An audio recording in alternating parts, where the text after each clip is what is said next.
Welcome back to Nameless cEDH podcast. My name is Joseph, and I'm here joined here by Jonah, aka JCat, the newest member of MTG Basics. welcome on. Yeah, thank you. Filling in for Rule here. Yep. So Got a little discussion today about Fishbowl and how it went over this weekend in San Diego. yeah, it was a big tournament. 278 players. A whole lot. I think it was the biggest tournament so far. Maybe except the Boil 2. I think everything else was smaller. Okay. So I think second biggest. Some tournament so far. announcements during there that was, biggest or second biggest. We weren't sure, but Either it's way. a lot. Advertised as 8 rounds. Yes. However, I think that was cut down due to Timing. of when they had access to the venue. It was actually 7 rounds, cut to top 16. Yep. Still very nice, large 2-day event in San Diego, run by Hire and Fishbowl. Yeah. PC's Rockets. Yeah, great event. And you and me went and represent MTG Basics. We did. Saw a lot of people there. Saw a ton of great. friends, ton of fans, ton of people. So many people were walking up and just like, we love your stuff. Everybody's so nice and welcoming. Absolutely. California was a great area. I've already heard good things about it, but like the people were really nice, really welcoming. I loved it a lot. Yeah, it was excellent. It's supposed to rain the whole time and it was just beautiful weather. I think the second day it rained at night, but the rest of the time was like I was too busy playing Magic. exactly. We were locked inside a big old room all day. Yeah. Like that shrine. It was pretty cool. So let's get into it. Let's start with what you played. All right. So I changed up from my usual TnT Spice. I went Rog-Thras this time. I'd seen some stuff. My buddy Snaz, Ryan, he showed me this list, and it was like insane. It just pooped out mana, like mana. And I was like, this is pretty broken. Let's just try it and see how it goes. Yeah, I mean, it's a crazy. You played it the week before at our local tournament, and yeah, I think like turn 2 you had 13 mana just at the ready every turn. I mean, it was every wild. game. It was like the same thing. It was like, okay, play this Cradle, have 4 mana or 4 dorks. Just So keep why going. did you choose to play that over TNT? Yes. Your trusted go-to deck. Why the switch right before such a big tournament? I had this.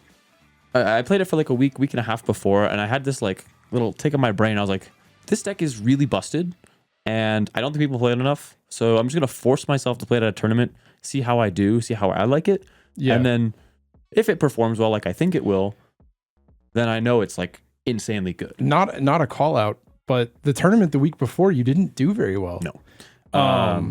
I was doing a lot of the same thing. I was like, I'm making all the mana, storming off, but then just couldn't push over that edge and win. Yeah. This tournament, I was like able to like hit that hump and just like get over it. So did you feel like the week before you had the tools you needed? It was just an experience thing, and that's why you still chose to play it? I think absolutely. I Okay. think specifically because like a storm list, right? You're like need the knowledge of knowing the deck instead of just like, Sure. oh, I'll just play it and see how it goes. You actually need to needs like certain lines, certain ways to play that are different than just like, this is a mana dork, pass. So I guess let's get into that. What's the game plan of this Rog-Thras deck that's different from a standard Rog-Thras deck that you would pull?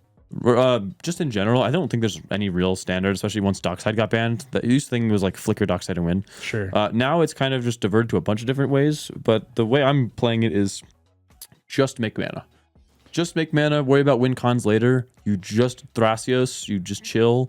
Maybe get like a One Ring out or something, or a Fish or Ristic, but your whole game plan is like, I'm going to make as much as humanly possible, put it into Thrasios, look unassuming because I don't have a large board, and then get tons of value because I'm drawing all these cards or putting lands into play. Yeah, so you're kind of flying under the radar until people don't realize that you have 4 Thrasios spins in between everybody's turns on turn 2. On turn 2. Like, oh, I have a Cradle and a Growing Rights, which is the second Cradle. Yeah. Turn 2. And I put it all in. I get more lands. I actually want the lands because they don't look scary. There's no Kinnan. There's no like big creatures. The biggest creature's Seedborn. You're just trying to manually storm and make mana. Yep. That is it. So I guess what are your lines in that deck? Like, what are your main lines that you're trying to go for? The only 2 real win lines are Breach, LED, Brain Freeze, and Finale. That's it. Again, everything else is like just value and small stuff, or like Displacer Kitten, flicker my Eternal Witness 100 times, and like get there. Yeah, I mean, infinite mana. Yeah, it's always just multiple ways mana. to make infinite mana. Exactly. I guess let's go to the spice. You have some spice in that deck that even when I was playing against you, I was like, what? Yeah. Should I counter this? Like, what is happening over there? I'm going to say the three biggest cards, and there's one outlier. The first one is Chatterstorm, which most people probably don't know. So busted. I've seen that card resolve twice against you now, and I just... It's a sorcery for 1 and a green. It says make a 1/1 squirrel, but it has Storm. The whole point here, again, is to abuse Cradle or like anything Enduring Vitality, right? Or Earthcraft, where you just have tons of dudes and they all make mana. You just make a ton. The Storm turns always take forever, either on my turn or someone else's. When I'm like flash enabled, I'll just make 30 squirrels, dude. Don't worry about it. Yeah, in the week before, you had popped an Emergence Zone during a stack in a situation that I think you wound up getting close to winning because of Rhystic draws. Exactly. But the point at which you had cast Chatterstorm,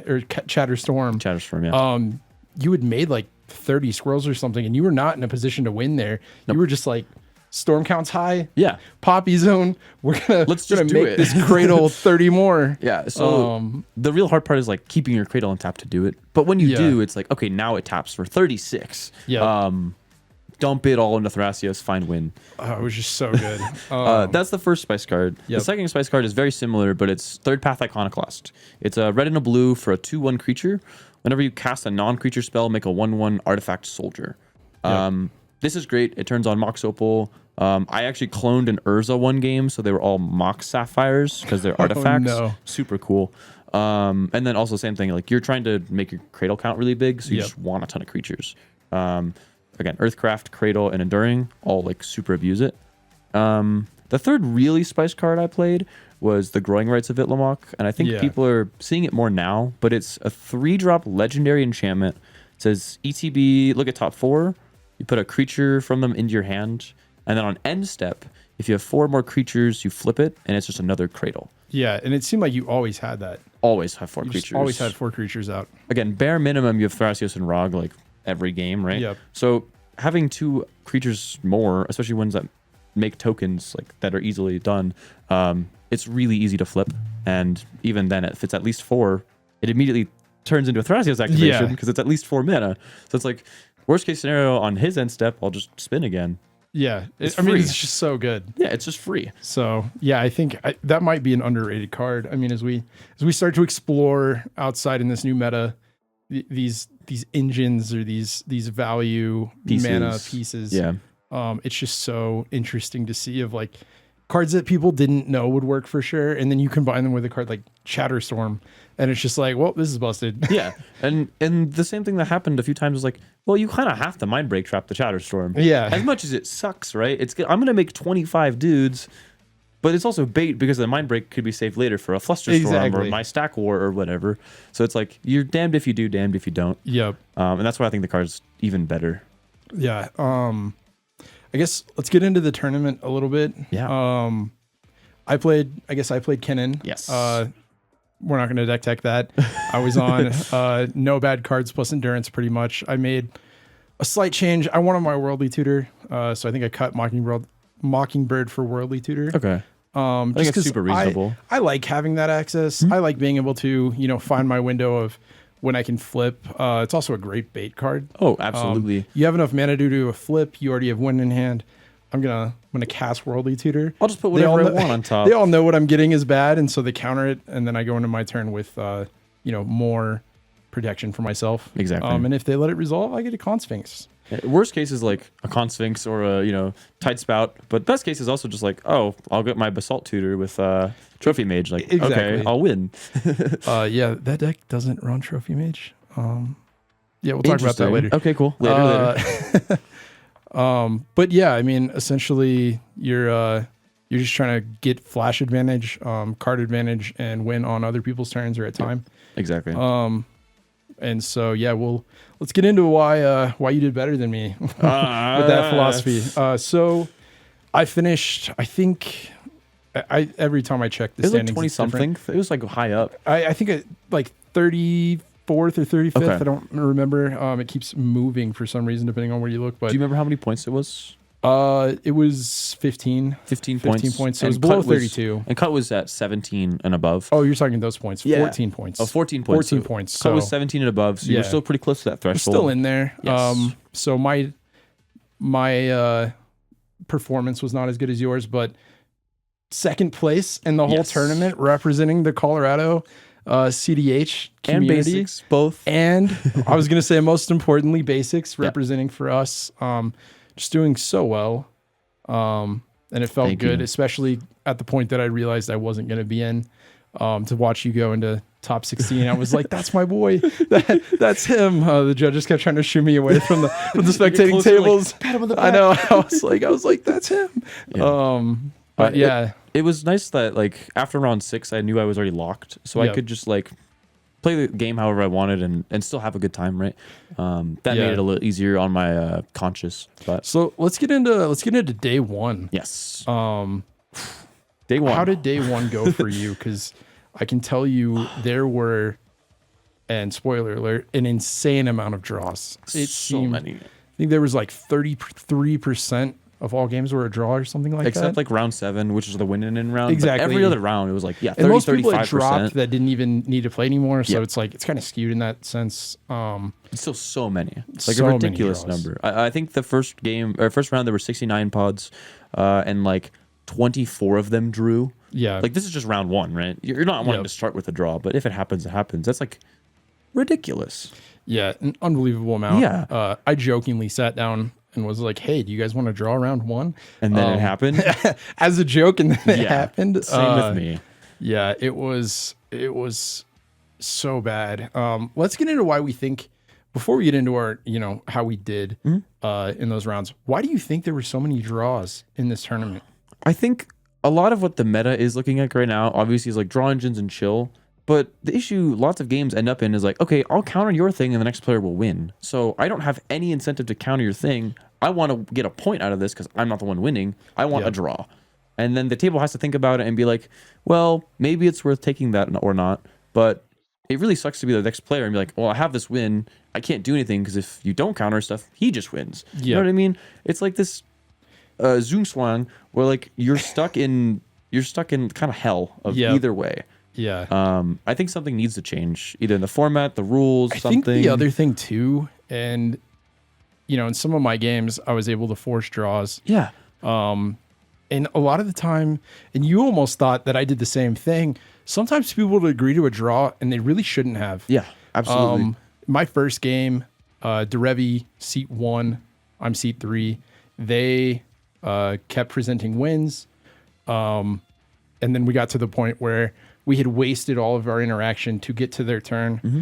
I looked in my hand and I had win. Yep. I showed win. Yuriko had 2 ninjas to flip, and the TNT player and Derevi were both low in life. Mm-hmm. But not like 20 life, not low enough that they were like for sure going to die. That's not that low. Against Jericho, that's not that low. But I had win in hand and no more backup in 1 Ristic. The TNT player to my left had 2 Ristics and a fistful of cards. Yeah. And I was like, do we want to draw here? Just asking. Just a blanket question. Blanket question. Yeah. Do we want to draw here? Derevi is kind of out.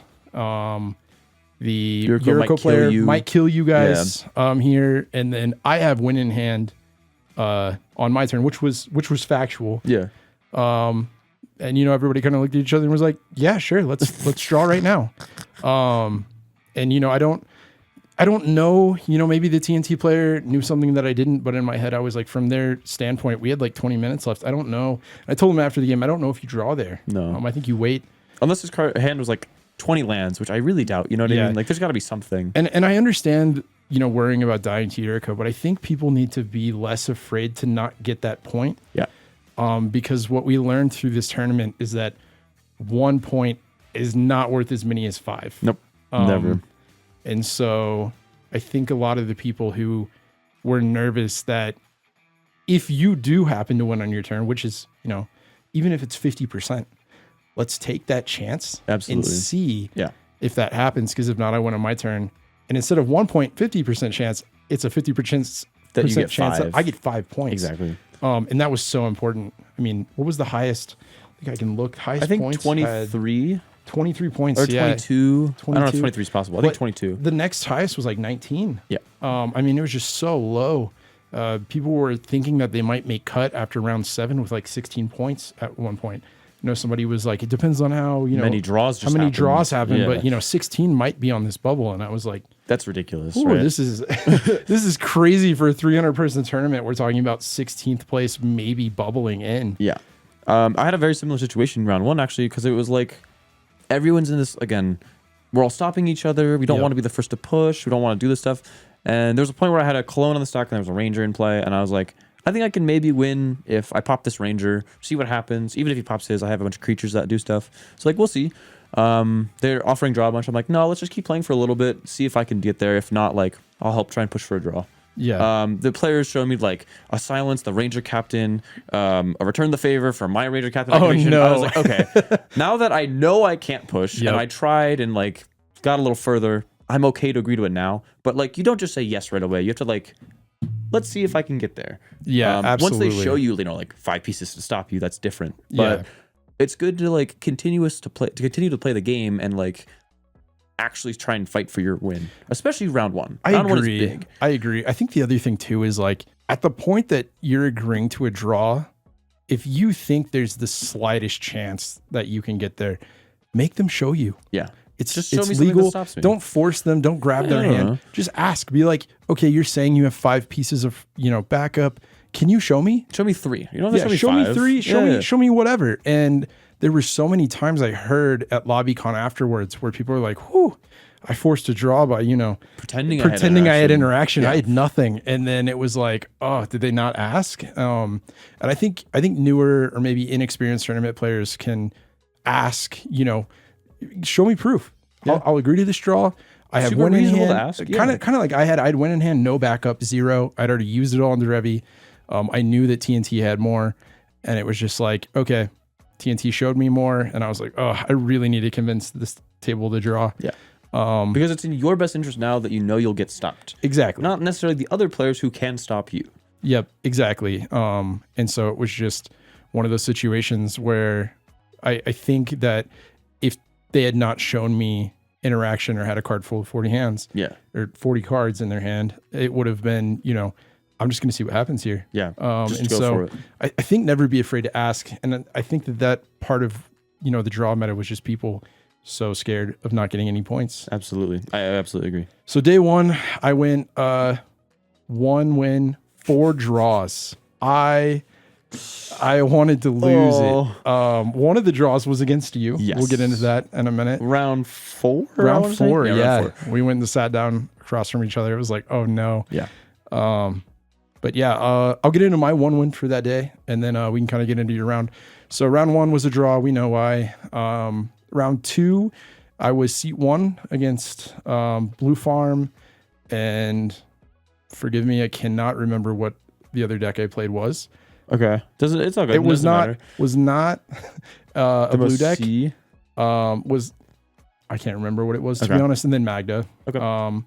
And so yeah, it was just to a point where I had commandeered Magda's Bottle Cap Blast to Bottle Cap Blast their Magda. Yeah. And I get the treasures. You still get 4 treasures. Still get 4 treasures with my Kinnan out that are tapped. Go to my turn on tap. And I had Mirror Maid in hand with Fluster and a Force of Negation. Backup. Yep. Very sweet. Then drew the Tezzeret, played Tezzeret. And then at that point, it was kind of over. Blue Farm player had a Silence in hand as their only interaction. And at the point that, the Basalt's out, it doesn't really matter. It doesn't really matter. No. I mean, I'm not going to be able to cast spells if that does happen, but I had the Fluster for backup. And yeah, I was able to get there. Hell yeah. So very nice. Yeah, the rest of the games were just excruciating draws. One of them probably shouldn't have been a draw. I think it was just a little rough in terms of I was just talking because I got blown out of the game. There was a turn 1 Lavinia. And I kept a Dork, a Mana Rock in 1 land. Holy and Lavinia crap. says that if you play something other than a non-creature, you have to have more lands or as many lands. Yeah. And I did not. So you just had one land the whole time? For that 80-minute game, I played God. a dork and Kennen, and I talked. Yeah. I think I knew everybody's hand. I think We were I just knew, yapping. we were and yapping getting it there. up. Yeah. We wound up getting that draw. Nice. So how was your, I guess we'll get into round 4 against each other, but Later. how was your day 1? Like we talked about round 1. Round 2 was terrible. I was going first, so I was excited, and I mulled a 2. My 2 was gamble for fish and fetch land. Oh, It was no. really bad. Did it pay off? Luckily, I gambled and kept my fish into immediately turn 1 counterbalance. Oh, fun. And I did not have a fish that game. I'll tell you that much. We somehow forced a miracle draw through like a Necro for 66 from the Zur player. Oh my gosh. Because they went to 1 life and then force of willed, and then I was like, "Oh, you're dead," and they're like, "Oh, I am dead. GG, draw." Yeah. Like unintentional, just like happened to be a draw. Yep. Game 3 was very interesting. I had Crick in my pod and a what's the new one? Hashaton. Yep. A lot of I kept Hashatons. first 7 that had gemstone and full breach combo, just like Oh. straight up. I played it slow, and then eventually Crick turn 2 is like defense grid, and we're like, what? And he's like, okay, defense grid resolves, pass. Oh, and we're all like, no. oh, okay. And I just go to my turn. I'm like, Did you high five when pedal? you passed? Yeah. I was like, pedal, breach, Oh, brain freeze, no. and they're like, okay, GG. And I was like, I didn't know this was happening either. Yeah. So that was a pretty free win, round 3. Yep. Round 4 we played. We can talk a little bit about that real quick. Yeah. Sat down. You were seat 1. Yes. I was seat 3, so it was you, Blue Farm seat 2. Yep. Me seat 3 on Kennen, and then Smalls on Wheeliod, the Yep. white blue Heliod. seat 4. And Smalls is such a good player. I mean, Absolutely. I think Smalls make top 4, top 16. Top 16. Top 16. Yes. Such a great player. So yeah, when we sat down, I was just like, oh, here it goes. It's a rough pod. Yeah, we're all good. Everyone in this pod Yep. is good. So I don't remember exactly what I kept. I know that I got Aristic down at some point. Yep. You just stormed off with dorks. I just made a ton of mana. Just a ton of mana. It was like almost. You were doing exactly what you said. You're flying under the radar. And me and Just playing Smalls, lands. were kind of focused on each other. The Blue Farm player got blown out. I think his Ristic got commandeered by Smalls. Smalls commandeered his Ristic. Which was wild. And the poor Blue Farm player had just nothing left. Like a land and a rock. And that was it. it was not a fun game for them, I can imagine. But yeah, Smalls had Ristic, copied Ristic, And a tithe. Yeah. Yeah. And that was At one point had a 3 fairy because he had to bounce your Consecrated Sphinx. Yep. And that 3 fairy was like, okay, I'll cast this green sense for 5 to find my Seedborn under Teferi protection. Yeah. Okay, I'll kill the Teferi. Yeah, the agreement there was a little gray because Smalls had understood that it was I'll play Teferi to get, because if you guys didn't get rid of that Sphinx, no. I had the game You in win. lock. There was Absolutely. I mean, your whole premise is to flip Thrasios, and then Smalls had 2 Which Ristics feeds there. the crap out of Yeah. Consecrated Sphinx. And so I think I had that naturally in hand. I'm not gonna lie, Probably. but yeah. So it was, hey, I will bounce, play Teferi, bounce. Will you kill Teferi And I'd be on like, your turn? Absolutely, I will. And yeah, Joseph was like, absolutely. I'm not letting this Teferi stay around all game. There was a small caveat where you got a Seedborn Muse before the Teferi died, but order of operations was kind of gray between you and Smalls on that agreement. We got rid of the Consecrated Sphinx. I was too busy sorting the 40 cards that I had in my hand at that point. But that game was a very silly one. We all just like had too many cards. Didn't want to be the first to push. I think I We're in a convinced you stalemate. to let me resolve a copy of your Seedborn Muse. I just had to. So we could take care of Smalls on their Yes. turn because they had drawn so many cards off Ristic. and had a tithe with like 20 mana. Yeah, so it was. And if you know anything about Heliod, Heliod with 20 mana and a Ristic or 2 Ristics is you lose the game. We're done. So I couldn't we're let done. it be. I was trying to push on my turn at time, and I got flashed a Fairy Mastermind. By Smalls, he's like, by Smalls, and I'll was kill like, you. we could fight over this instead of your win. And I was like, okay, no thanks. no thanks. I'm going to draw here. That game was silly, but yeah, yet another draw, round Yep. 4. Another draw. How was your round 5? Round 5 was rough. I mulled. That was the game that I had the Lavinia. Yeah. I sat there and just couldn't do Oh, anything. that was that game. Okay. Yeah, I just politicked the whole time. Essentially, At one point, cEDH was going to win. There was a smothering tithe out. Everybody kept paying, and I kept warning people, like, if I draw land, I'm not paying. I have to get stuff out. You have to do stuff. I have to get stuff out of my hand. And I had a Ristic that whole time and could not play it. Oh, my God. Because it was Lavinia. Just could not get a land out. Yeah, and it was without the Lavinia turn 1 or 2, whenever it was, I would have had turn 2 Ristic. Yeah. And, sometimes turn order will do that to you. Yeah, we got into a little bit of a prisoner's dilemma that game. It happened a lot this weekend. It was, so cEDH had 9 treasures. We have to pay at that point, or there's activation. Kinnan had revealed that there was a crop rot in hand to go get Talon Gates. To phase anything out. And Corvold had played Corvold and sacked something to draw a card. And then all of a sudden it was emergency. Yeah. And everybody freaks out. Having nothing in hand, I was a little bit like eyebrows raised. Like we've been telling players to pay for draws, and then all of a sudden we magically draw a bunch of cards off Corvold. But either way, that player we did have to. I wanted to draw off the crop rot into Talon Gates, but the Corvold player didn't agree. Okay. So at that point, I was like, let them figure it out. All right, you got to stop them now. Yeah, we lose then. But cEDH was Talon Gates, and Corvold wound up just whiffing. We got super lucky. Naturally. I think there was like a sandbag of a sandbag of a sandbag Flusterstorm in the other Kinnan's hand, and somehow we lived through that turn. Nice. So it was another draw, just from time. Yeah. And so, what about your round 5? I had a very interesting one. It was a Kinnan, cEDH, myself, and Rawl Monsoon Mage. Ooh. The Kinnan got off to an okay start. The cEDH went out crazy with mana turn 1, like dork, pass, gemstone, start like crazy. I kind of just chilled. I made some mana and passed. Rawl did the Rawl thing. We get back to cEDH's turn 2 though, and they go like Kinnan, another thing. Get ready for a Dahada they had accidentally flipped over. A little bit short of cEDH, but also have Selvala. Like, so much mana, right? And I'm like, okay, I think we lose next turn no matter what. What do we have for this? And we start like combining because we have to stop the cEDH cast or kill Selvala, basically. Yeah. I show them what I have. I don't have anything. I'm like, well, look. I play the Thunder Trap Trainer, which looks at the top 4, finds a non-creature, non-land, which found me a fish. Very, very notable. So lucky. Yes. I'm like, okay, I'm casting this fish. I need you guys to feed me. I have so many answers to bounce or kill stuff. I just need you to feed me, which is very reasonable with losing on board. Yeah. The other players do. It's fine.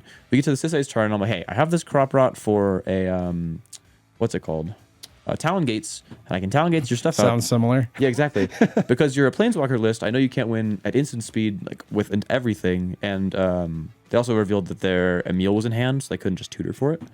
I was like, hey, I would stop you. I'd fine if you just play some value pieces and pass and just get to my turn. They're like, okay, sounds good.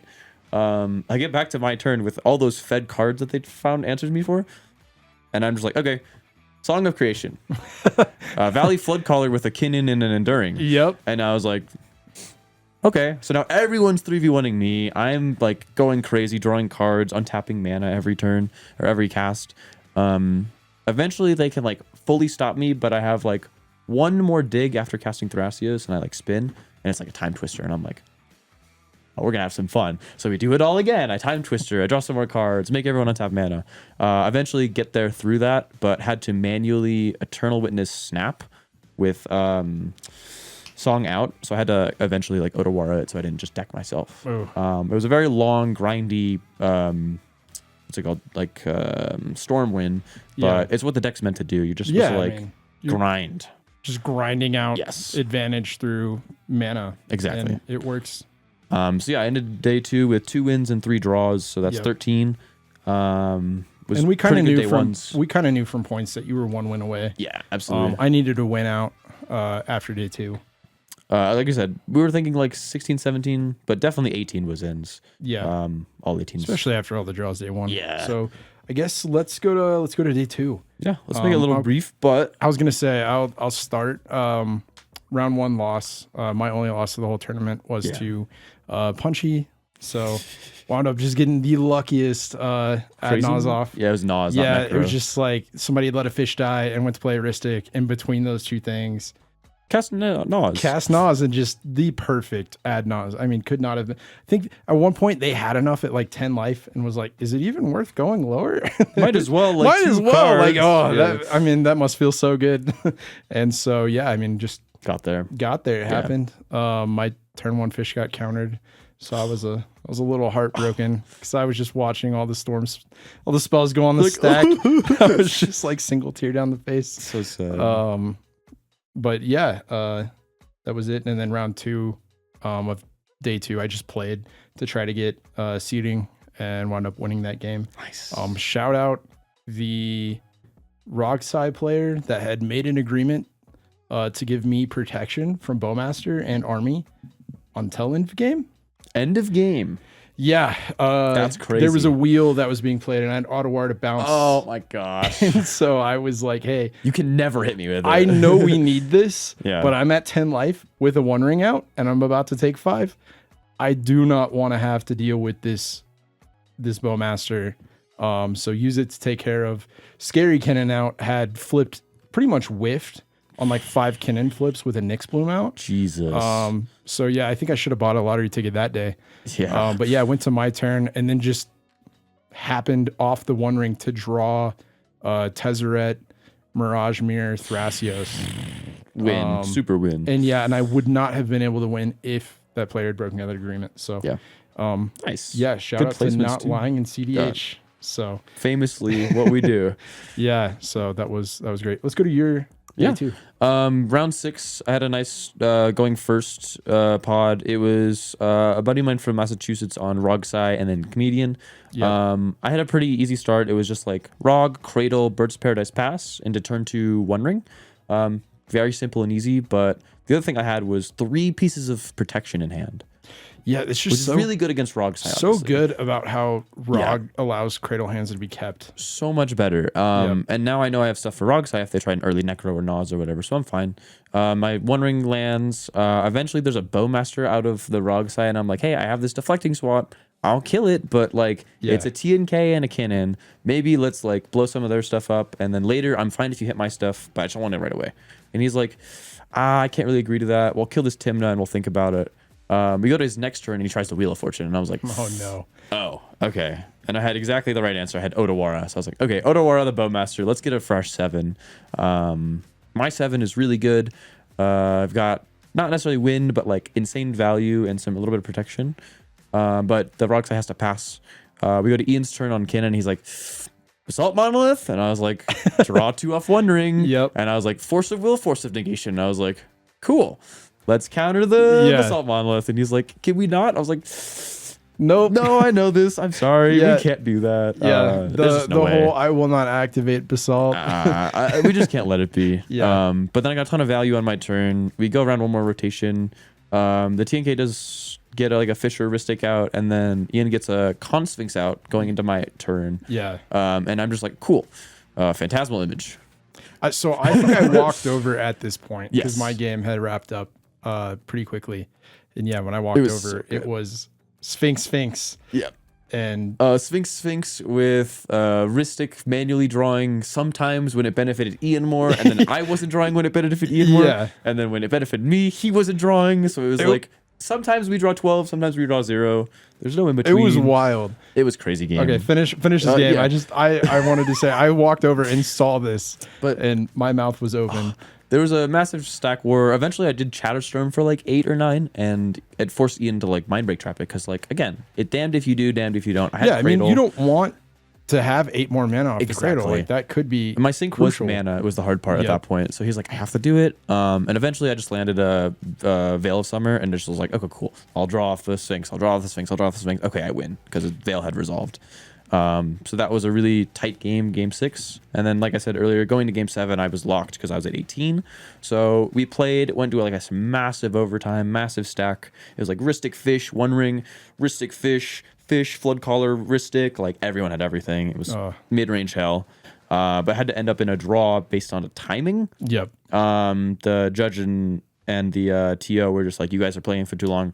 We're going to end this in like 10 minutes. And we're like, oh, okay. Yeah. It happened to be a draw. Yeah, it was kind of unfortunate that the Yeah. we were told that the hard close of the event center was at 6. And So we just like had to cut it a little short. They have to make decisions at that point. So let's get into your top 16 game. Top 16 was very interesting. It was myself, Tim, who's Gold Sabertooth, a player on Dihada, and then a player on Sisse. I kept a great hand. It had a Rumble turn 2, Malevolent Rumble, bunch of mana, chill. I was like, okay, make a bunch of mana, cast Rog-Thras pass. Tim did like a ton of colorless mana pass. It was chill. And then I rumbled turn 2, and it found me Rhystic Study. Oh, man. And I was like, okay, turn 2 Rhystic Study. And no one had anything. So I was like, sweet. And I just wrote off that most of the game. There was a bunch of token generation out of Tim, which drew him a bunch of cards because he was playing Marnius. And had like a push, but couldn't fully get there. I got stopped once or twice by Dihada and then a silence from Sisse. But eventually, Dihada gets out a Valky. And the Valky steals my Flood Caller, which I had gotten bounced on my hand, which screwed me over and is stuck in exile. And I was like, dang, okay. But it did reveal that Tim had a Grand Abolisher in hand that didn't get stolen because he's like, hey, I'm just doing this to take Joseph's Valley Flood Caller. I'm not doing this to screw you over. I'll just take your Marnius so you can put it in command zone. Yep. But that knowledge later got me able to Court of Calling in a Metamorph as a Valky. Oh, which man. I stole Tim's Grand Abolisher from his hand. And I was like, cool, activate Valky, make it a Grand Abolisher. They're like, we can't stop that. Yeah. And then I went on top. That game seemed like it took so long. It took forever, but it was like the coolest like win line I have done in a long time. And I was very hyped about like clone Valky, steal Grand Abolisher, breach line. And I was like, that sounds this so is cool. Sick. And everyone's like, oh, I didn't think you could do that. Yeah. Oops. Yeah, I mean, especially in those long line. games. I mean, good job being able to put that together because sometimes those long games, you're just like, your mental capacity is just gone. So, yeah, great job. For 2 straight days, you're just like, oh, it's like magic. That was top 16. It was really great. Everyone just did a great job. Top 4. Top 4.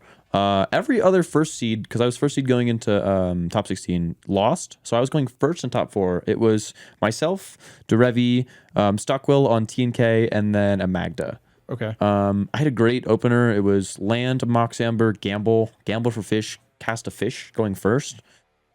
It was gas. So what I'm hearing is gambling for fish works. Yes. I don't know why, but this weekend it did. Yeah, this weekend it happened to just work. And unfortunately, they just didn't feed me very much off the fish. The Magda player didn't need to, but then the other 2 just didn't have a lot to feed me. So I was like, okay. And then I just missed like 3 or 4 lands in a row. It was the hard part. And I was like, unable to keep up. Everyone got their value engines. We had to beat Magda to death with a Sarah Ascendant and I cloned a Sarah Ascendant with a Mockingbird. So we swung 12, 12, 12 for like 38, or what is that? 36. Yep. Got them to 4 life. They're sitting at 4 life the rest of this game, just like, I could die to a Crom at any point. But unfortunately, the Magda outvalued us, got a bunch of pieces, and then we stopped them a bunch, and then Derevi just like got their 1 ring down and just super valued, got there. It was a very unfortunate loss, but I know if I hit like 1 more, 2 more lands there, I'm in like super in this game. I mean, your whole point of your deck is to make land drops and mana. So yeah, if you just get unlucky. And that happens. That's totally reasonable, especially for how good of a run I had this weekend. I'm like, that deck treated you so well. Yes, very well. We're so proud of you. Good job. Thank you. Representing the boys. Yeah. Colorado. Yeah. So good. So yeah, I guess super fast.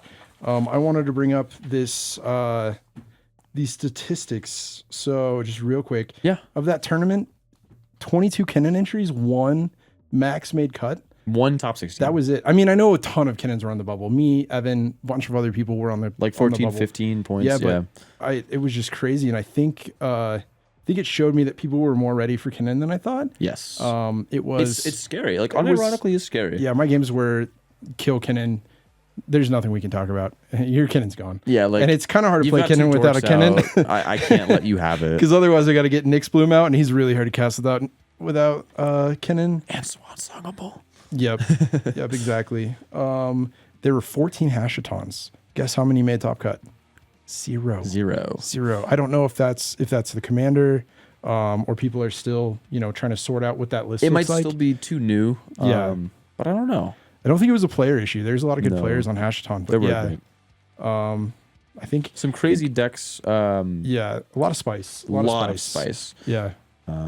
So this is a very like different scene for us though. We see usually a tons of Kinnons and Sisseys. Obviously, there was a lot of Kinnons, but like I didn't see very many Sisseys. I think I saw 2. No, there was only 11, and 2 of them made top cut. That was like the best conversion rate deck. It's a real good conversion rate. So, I mean, besides the 50% Heliod, but yeah, I mean that's a 1 of 2 though. Yeah, that was 1 of 2. So, but yeah, for like large meta decks, I think that one did the best. Absolutely.